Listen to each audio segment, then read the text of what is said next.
Olá, eu sou o Hildegard e nesse vídeo eu vou falar sobre os direitos reais de garantia. Então, na esteira do que vinha falando a professora Karine sobre os direitos reais na coisa alheia, nós temos aqui agora os direitos reais de garantia. O que são esses direitos reais de garantia? São direitos que recaem sobre bens, sobre coisas. A gente tem, no caso de direitos pessoais, o vínculo de um pagamento, de uma obrigação, por um terceiro, no caso uma pessoa. Aqui não, aqui a gente tem um bem. Caso não haja o pagamento pelo credor, pelo devedor, um bem desse devedor poderá ser executado, poderá ser alienado para que haja a satisfação dessa obrigação. 4 características dessas garantias são a preferência ou a perempção, a indivisibilidade, a excursão e a sequela. Vamos iniciar pela preferência, que diz respeito ao pagamento de credores que têm garantia. Ou seja, esses credores que têm garantia, eles têm preferência no pagamento de dívidas, diferentemente daqueles que não têm garantias, que são chamados os quirografários. A indivisibilidade trata da questão de haver mais de um bem dado em garantia. Vamos a um exemplo. Caso o devedor dê 2 bens em garantia e ele pague até então o correspondente, o valor da dívida, correspondente ao valor de um dos bens que ele deu em garantia. O artigo 422 ele diz o seguinte, quer dizer, o artigo 421, ele fala que o devedor só pode reaver, no caso, só pode retirar esses bens da garantia caso haja o pagamento total da dívida, o pagamento todo dessa dívida. O outro direito, a outra característica é a sequela. Essa a gente já viu, inclusive, no bojo dos direitos reais. O direito de sequela é aquele direito que o credor tem de perseguir o bem aonde quer que ele esteja. Ou seja, se ocorre a venda, pelo devedor, a venda de um bem que está dado em garantia, o credor pode executar esse bem independente de com quem ele esteja. E, por último, a excursão. No artigo 1422, onde ele trata também da preferência, que é esse direito de o credor poder executar um bem, caso não haja o pagamento da dívida. Certo. Agora que falamos das características fundamentais dessas garantias, vamos seguir aqui nos artigos que tratam das disposições gerais. Primeiro, o 1420, o que ele fala? Ele fala que só pode alienar um bem só pode dar um bem em garantia quem pode alienar esse bem. E o bem só pode ser dado em garantia caso esse bem possa ser alienado.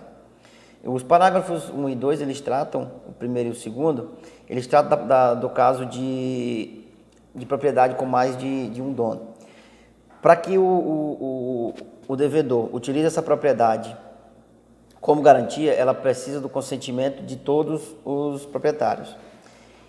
E caso o proprietário queira dar em garantia esse bem, ele só pode dar o que for referente à sua parte. O artigo 1421 trata da indivisibilidade, como já foi explicado nas características. O 1422 da preferência e da excursão.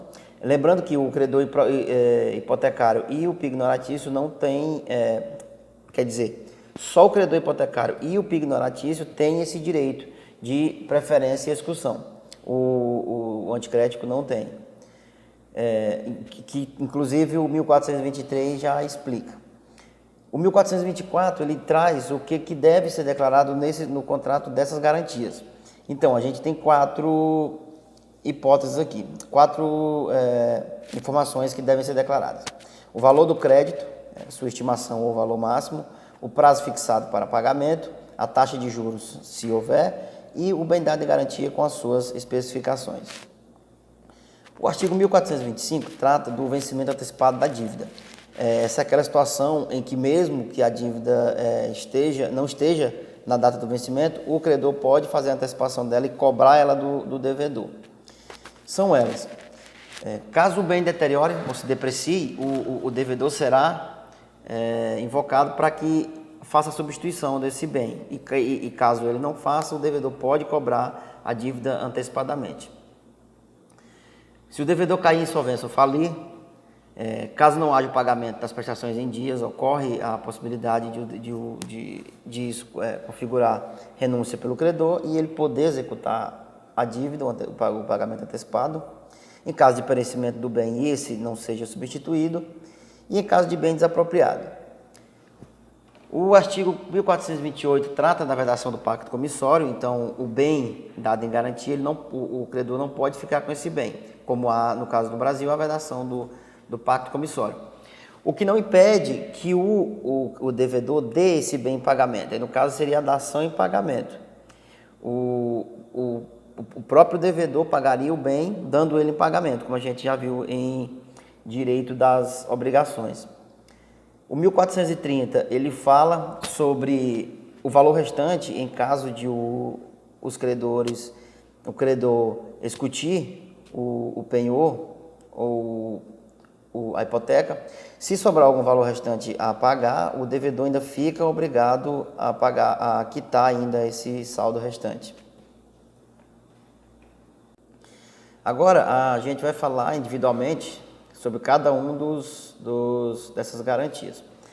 Primeiro, o Código Civil traz o penhor. O que é o penhor? O penhor, ele ocorre, em regra, quando o devedor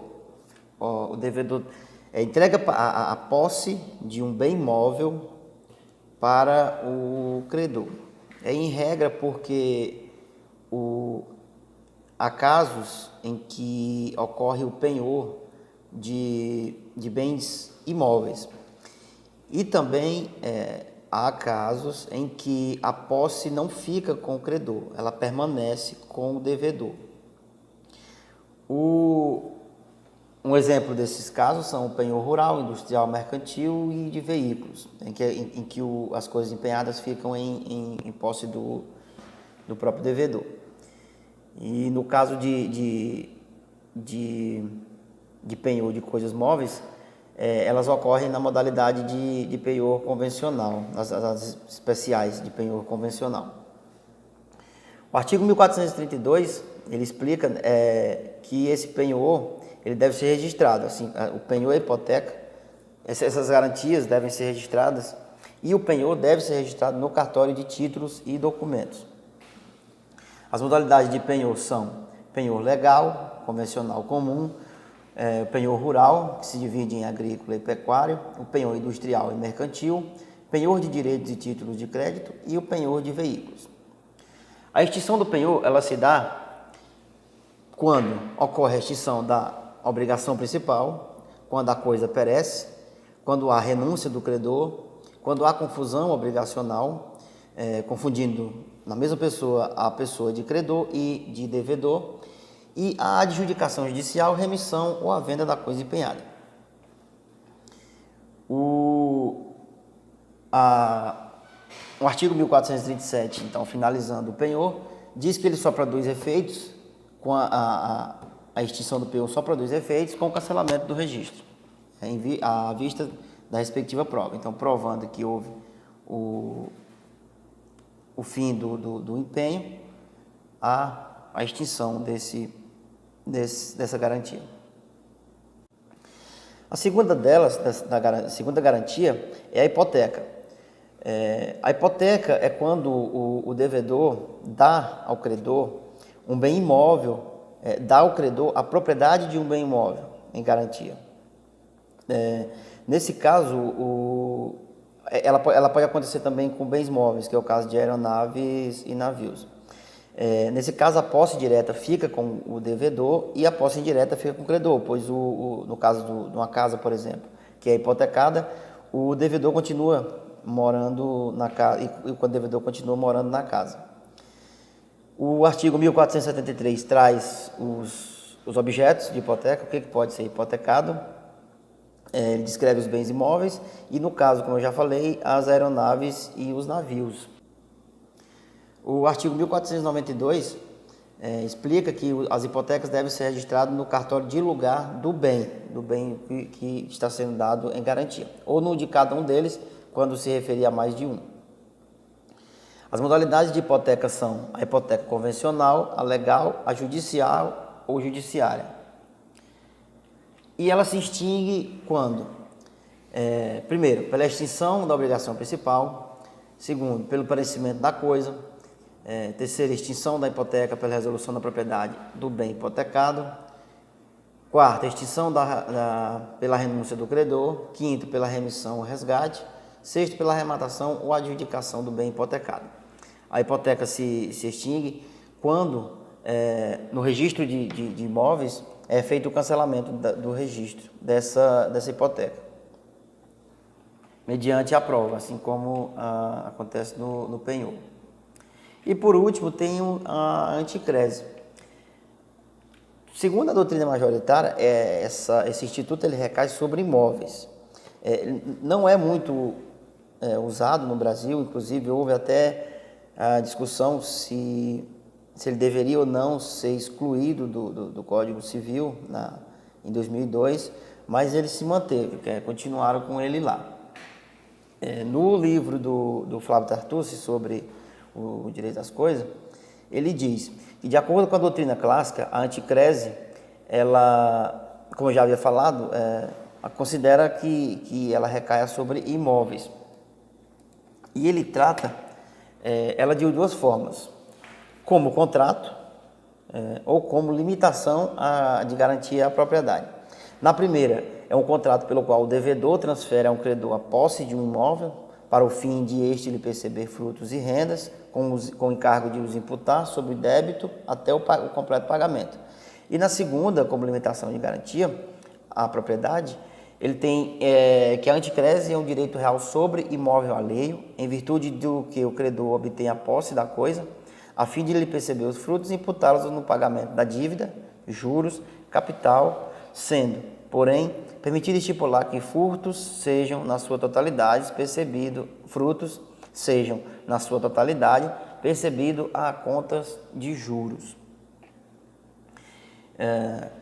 O artigo 1510, que é o último, trata do fim da anticrese.